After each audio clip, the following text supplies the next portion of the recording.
mais um episódio do nosso projeto Por Que História. Hoje com uma convidada muito especial, Márcia Simon, professora de História, graduada na Universidade Federal, aqui no campus Erechim. Minha amiga, dona da Agri, gostaria muito que você se apresentasse. Então, hoje eu sou a Márcia da Agri, né? Mas hoje eu fui Márcia da História, porque eu tenho muito orgulho de dizer que eu sou formada na primeira turma de História da Universidade Federal da Fronteira Sul, aqui de Erechim, em 2010, né? Foi o ano que eu comecei a minha graduação e me formei em 2014. E já trilhei esse momento aí de vocês, né? Já passei por isso e tenho muito orgulho da Universidade Federal e do que ela representa aqui em Erechim, né? Sou uma defensora da universidade, sempre fui, levantei bandeira por ela e tive a oportunidade de estudar nela, enfim, e me moldou muito como pessoa até hoje. Para começar, eu gostaria de saber, para você, para que serve a história e qual o sentido de ensinar e pesquisar história no momento atual? Nossa, no momento atual, assim, é uma coisa de esfregar na cara por que a gente tem que conhecer a história, né?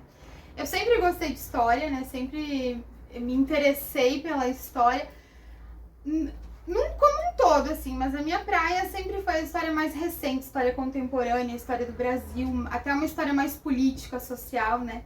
E eu acho, assim, a principal importância, na minha opinião, de conhecer a história, mas de conhecer e reconhecer ela, é pra gente não reproduzir as barbáries que já foram feitas, que já foram, né? E que infelizmente a gente vê, inclusive, nos últimos dias de maneira terrível, né? Mas eu acho assim que quem conhece a história realmente, né? Quem se interessa por ela, quem aprende com a história, né? A importância dela, não comete esses absurdos que a gente vem vivenciado e tendo visto, principalmente aí nos últimos tempos aqui no Brasil, né? De uma era meio sombria, assim, né? Que tá acontecendo. Então, pra mim, a principal importância é essa, né? Reconhecer para se melhorar como ser humano, sociedade e, enfim, pra gente viver mais bem, né? Viver numa sociedade mais justa, né? Realmente, 2022 foi um ano bem terrível, principalmente para os historiadores, assim. Sim. Acreditamos que 2023 ia ser melhor, mas já começou mais tempestuoso ainda. Mas espero que dias melhores estejam aí por vir, né? O que a gente mais vê é os memes, né? Quero ver os professores de história aí explicando Não sei como é que vai ser. Né? Mas explicaremos, né? Explicaremos e mostraremos, né? Eu tenho uma coisa de... A gente tem que estar do lado certo da história, né? Exatamente. E conhecer a história nos faz observar as coisas e escolher esse lado certo, né? Bom, então já partindo um pouco mais, essas seriam as duas primeiras perguntas que são obrigatórias no nosso trabalho, que são nosso projeto principal, responder elas, mas já partindo um pouco para a tua vivência como professora e como universitária, e como que tu vê a importância da universidade pública e gratuita e de qualidade no âmbito geral e principalmente aqui em Erechim, como você se formou, qual a importância que esse ensino de qualidade, não só na universidade, mas também no ensino fundamental e médio, qual a importância de ter um ensino de qualidade e gratuito também? Então, eu dei aula há 13 anos, né? Eu me afastei da escola esse ano de 2022, eu era professora estadual numa escola estadual de educação básica, e eu me afastei da escola por prioridades da vida, enfim, e porque eu trabalho aqui com a Agri, enfim, né? Mas eu sempre gostei muito de dar aula, né? Sempre gostei muito de vivenciar a escola, enfim, o ambiente escolar. E eu comecei a dar aula antes de fazer faculdade, porque eu fiz magistério, então isso me possibilitou, né? Eu poder dar aula antes, né? E aí eu fiz toda a minha graduação já trabalhando na escola e já tendo aquela vivência que a maioria dos colegas tinham só no estágio. Então eu acho que isso também me preparou muito, assim, eu estar estudando na teoria, uma educação de qualidade, né? E poder colocá-la na prática, né? Então eu trabalhava numa escola estadual bem grande aqui da cidade, né? Trabalhei lá por 13 anos. E então eu sempre via a qualidade que a gente tinha na UFES, né? Eu digo assim, principalmente humana, né? A qualidade dos professores, né? Porque quando eu comecei, me permita só esse parênteses, que eu nunca tive aula no prédio novo, né, no campus novo, porque lá começou em 2015 e eu terminei em 2014. Então a gente teve aula no seminário, no JB, no Érico, né, nas escolas, assim, no anexo do seminário. Então, não se tinha muita qualidade física de estrutura enquanto prédio, porque era tudo meio, né, assim, ajeitado pra gente ter aula, mas nós tínhamos qualidade de professores, sempre. Né, os professores, a grande maioria de fora de Erechim, de cidades grandes, eles vinham com uma visão, assim, muito diferente do que nós tínhamos aqui, do que eu tinha até então. E essa qualidade, com certeza, dos professores me fez colocar em prática muita coisa na sala de aula. Tanto depois que eu me formei, quanto enquanto eu estava, né, durante a graduação. Então, essa qualidade dos professores e do ensino, para mim, é insubstituível. Não é nós tínhamos aula lá no seminário, assim, né, tudo meio ajeitado. Não era ruim, né, mas era tudo meio ajeitado. E mesmo assim, nós tínhamos aulas incríveis, né? E aprendemos muito, e enfim, essa qualidade que eu acho que também precisa estar lá na escola básica, né? Só uma escola bonitinha, tudo arrumadinho e limpinho, não é suficiente, né? A qualidade faz com que a gente forme, né? Auxilie na formação de seres pensantes, atuantes, né? Enfim. Vou pegar esse gancho, então, da sua resposta. O nosso colega Maurício, que faz parte do grupo, hoje ele teve um contratempo de última hora e não pôde estar presente. Mas ele deixou a pergunta dele, que é sobre a importância da história na educação básica e ensino médio. Né? Qual que é a importância de se estudar história? A gente está vendo agora que tá se diminuindo os períodos, principalmente da parte ali de história. Era 2, agora parece que vai ser 1. Então, assim, está sendo descartado essa parte, assim, e qual é a importância de se estudar história? As humanas como um todo, né? As artes, a geografia, a filosofia, elas estão, principalmente pós-pandemia, né? Elas estão, assim, perdendo espaço para matemática e para o português, para que se reforce escrita, leitura, cálculo, enfim, que é sempre colocado, né, na escola, infelizmente. E aí, na educação básica, em geral, se tem uma pinceladinha de tudo um pouco, né? De tudo um pouco. Tanto assim que se estuda coisas muito longe da nossa realidade, né? Se estuda pouco a nossa realidade, para falar a verdade.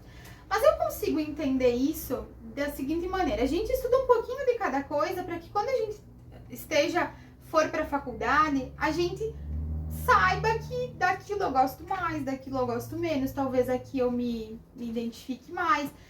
Eu penso assim, né? Tem gente, pra que estudar história? Assim como é necessário estudar física, assim como é necessário estudar geografia, assim como é necessário estudar biologia, tudo. Pra gente ter um pouquinho de tudo pra que a gente possa decidir ou entender o que a gente gosta mais, no que a gente se identifica mais, né? Então, mesmo que a história tenha perdido períodos e perdeu mesmo, né? Já era 3, virou 2, agora tá 1, né? Período de entre 50 minutos e 1 hora por semana, né? Mesmo assim, tenho certeza que os professores se esforçam para minimamente dar aquela pinceladinha de cada assunto, história antiga, história mais da América, história da África, um pouquinho de tudo para que o aluno saiba minimamente aquilo e que depois, se tiver interesse, né, pesquisar mais, entender mais, né? Mas realmente é pouco, né? Pouco período, né, por semana. Até para pensantes, como Sim, você disse, né? Mentes sim, pensantes, para não acontecer sim. o que está acontecendo na atualidade. Porque assim, não sendo uma ciência exata, a história ela dá margem para muita reflexão sobre as coisas, né? E quanto menos tu tem isso na escola, menos tu vai pensar fora dela também, né? Porque a escola te possibilita, tem esse espaço para te aprender aquilo e questionar sobre aquilo, e enfim, né? Eu acho que também não só para você mesmo no estudo de história entender o que você gosta mais, mas para quem não se interessa tanto entender a importância daquilo e aprender que é uma coisa importante, que é uma coisa que tem que ser valorizada e consequentemente evitar apedrejamento de pintura raríssima, que é destruição de relógio do século XIX, coisa, tipo, criar uma consciência do valor daquilo. Que seria o mínimo, né? Isso. A consciência do mínimo, né? Evitar destruição Isso do não- patrimônio público. Você não precisa gostar, mas respeitar, né? Uhum. Entender o valor, dar importância para aquilo. Porque tem gente que gosta, tem gente que se importa, a sociedade tem que se importar com isso. Uhum. Eu acho que na educação básica o papel da história, além de trazer o interesse dos alunos, né, é criar esse respeito, Esse esse reconhecimento, né? reconhecimento. Mas assim, ó, eu não consigo imaginar alguém que não vai gostar de história. Eu acho que tu só não gosta de história se tu tiver uma péssima aula. Ou porque né? você não compreende. Porque assim, eu não sei porque eu gosto muito, mas é impossível tu não gostar daquilo, gente. Tentar entender o passado e conhecer as coisas. Acho que às vezes os professores, como intermediadores ali daquele momento de passar certas informações e conteúdos e tal, talvez não façam de maneira com que os alunos tenham tanto interesse. Mas, gente, eu não consigo entender como que não vai gostar de história. Mas daí é porque eu amo, né? Enfim. Até porque geralmente até as próprias pessoas que dizem não gostar de histórias, elas querem debater com propriedade como se entendessem do assunto. Sim. E não dão espaço para historiadores de verdade, acham que elas têm a razão. Uhum. E tudo é história, a gente respira Tudo a é história. Uhum. Né? A gente tá numa era agora que é da tecnologia, mas pra gente saber como é que existem os notebooks agora, os celulares, como é que começou, a gente tem que voltar na história e ver quem foi o primeiro, o que ele descobriu, como é que ele inventou o primeiro telefone e assim por diante. Então tudo é história. Assim como política, né? Tudo é política, a gente vive... Ai, não gosto de política, meu. Não tem como. Talvez tu não goste de discutir, né, sobre isso, mas não tem, porque a gente vive, né? Vive. Bom, então agora voltando mais para sua formação, você falou pra gente que participou da primeira turma da UFES aqui de Erechim. Então eu queria que você contasse da participação na fundação do Diretório Acadêmico Olga Benário e também como foi a escolha do nome, enfim. Então, no primeiro ano, em 2010, né, nós éramos uma turma só de cada curso, né? E todos os cursos, com exceção da engenharia ambiental, eu acho que todos começaram no primeiro semestre já, e eu acho que só a engenharia ambiental começou no segundo semestre, no meio do ano ali pra frente. Aí quando nós então éramos uma turma de 50 alunos, né, começamos em 50, nos formamos em 17. Mas assim, 17 para os moldes de hoje até que tava bom, né? E não éramos mais 50 lá em dezembro, mas éramos bastante ainda. E a gente se deu conta, eu lembro assim nitidamente da gente sentado falando sobre isso numa aula, que em 2011 teríamos uma turma nova. Como que nós ia receber essa turma nova? Porque ninguém recebeu a gente, né? Não, o professor Gerson Fraga nos recebeu. Tinha lá no seminário todo mundo que chegou assim pro primeiro dia de aula de todos os cursos noturnos, né? E aí o diretor acadêmico, ele chamava e dizia: a turma tal se dirige pro professor tal. E aí, nossa, foi o Gerson Fraga, né? Eu tenho muito carinho pelo Gerson Fraga, inclusive ele foi meu orientador do TCC, ele é um amigo pessoal, enfim. E aí, daí chamou a galera da história, vamos atrás do Gerson Fraga. Daí saímos da biblioteca, que primeiro era uma biblioteca, depois foi um auditório, era uma sala muito grande lá no seminário. E o Gerson foi para um lado e todo mundo... E lá, pelas tantas, ele errou o lugar, daí fez a volta e todo mundo pro outro lado, né? Então ficou isso, né? Ele errou o lado, né? Lá no seminário. E aí, a gente pensou, como que a gente vai receber a 2011, né? Porque ninguém nos recebeu, só o Gerson Fraga errando o caminho ainda, né? Querido. E aí, tá, vamos fazer o que? Ah, não sei, vamos pensar ano que vem. Não, gente, a gente tem que pensar esse ano. E aí surgiu a ideia de um colega, disse, por que a gente não cria um diretório acadêmico? Eu não sei se o da história foi o primeiro diretório acadêmico da UFES, mas se não foi o primeiro, deve ter sido tipo quase isso, né? E aí, tá, e como que a gente faz isso? Ah, vamos pesquisar. Daí a gente foi pesquisando, e depois uns dias a gente se reuniu de novo, fez uma reunião que era fácil, porque era só uma turma, né? E aí a gente resolveu criar o diretório acadêmico, né? Que não tinha nome. Tá, mas e agora? E o nome? Então todo mundo deu sugestão, né? Quem tava na reunião, né? Todos os colegas assim, o nome tal, o nome tal, o nome tal. Se pendeu muito pra Heródoto, né? não, vamos botar um nome, né, do pai da história, que se dizia que era o Heródoto. Ai, não, é muito longe e tal. Aí uma colega, mas acho que seria muito simbólico uma mulher. Daí começamos a pesquisar nomes de mulheres, assim, e chegamos na Olga Benário. E a maioria gostou, né? Daí, então, a Olga Benário foi pro quadro branco, assim. Aí foi mais uns outros nomes lá, inclusive o Heródoto, e aí a gente votou, levantou a mão, votou, a Olga Benário ganhou. E formou-se o DAIS, né? Diretório Acadêmico de História, né? Olga Benário, DAIS Olga Benário. Daí depois a gente organizou toda a estruturação do estatuto, né? Nós fizemos o estatuto. Aí fizemos a diretoria da Olga Benário, do DA Olga Benário. E aí eu fui secretária-geral, né, nessa composição, com presidente, vice-secretária-geral, tesoureiro. Era só isso que tinha, eu acho. O Henrique era presidente, o Rafa era vice-presidente, eu era secretária-geral, a Giannini era a tesoureira. Eu acho que era isso. Até se vocês pegarem a ata, né, fui eu que fiz a primeira ata. Não sei se vocês já tiveram acesso. Não, mas se tiverem, né, vai estar lá, porque... E aí é onde foi registrado todas essas assembleias feitas depois e foi onde a gente abriu o diretório. Aí nós formalizamos isso, então, mas nunca com o auxílio dos professores, foi sempre uma coisa nossa, né? Formalizamos, criamos o CNPJ, né? Registramos, né? Tinha que registrar num negócio tipo de empresa, né? Aí criamos o CNPJ lá do registro do diretório acadêmico e terminamos 2010 com tudo feitinho. Aí em 2011, quando chegou a turma nova de história, nós recebemos eles, aí fizemos uma recepção bem legal, gincana, festa. As festas da história sempre foram as mais famosas da UFES, no meu tempo pelo menos, né? As festas da história eram muito boas. E aí recebemos a 2011 e aí começamos a trabalhar para a organização da semana acadêmica, né? Então eu estive em toda a organização da primeira semana acadêmica, que foi no finalzinho de agosto, comecinho de setembro de 2011, que foi com o assunto ditadura militar, né? Civil militar, que é um assunto que eu gostava muito também, e minha turma também, a maioria ali. E a gente preparou a primeira semana acadêmica, tá em qual já? 10, 11? Foi a primeira. Então nós fizemos a primeira em 2011.